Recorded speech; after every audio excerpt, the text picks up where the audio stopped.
भैया आजकल के छौरी होय छै रंडी हो भैया आजकल के छौरी होय छै रंडी हो कहे करे छियो प्यार रखै 10 गो भगवान बोलावे से सबन्नी हो बोलावे से सबन्नी हो भैया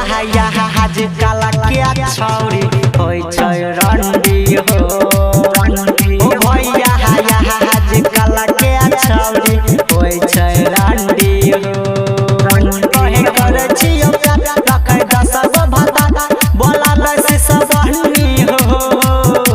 बोलावे से सबन्नी हो भैया आजकल के छौरी होय छै रंडी हो भैया आजकल के छौरी होय छै रंडी हो म्यूजिक डायरेक्टर डीजे गुड्डू राज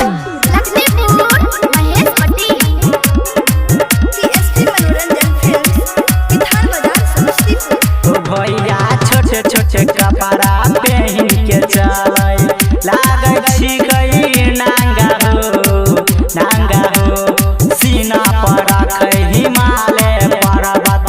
टांग बीच बीच गंगा हो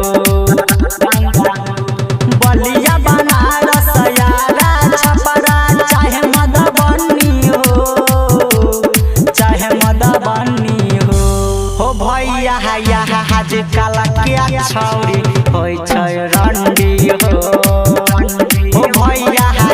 आजकल के छौरी होय छै रंडी हो म्यूजिक डायरेक्टर डीजे गुड्डू राज लखनपुर महेश पटेल अभी आप सुन रहे हैं नकली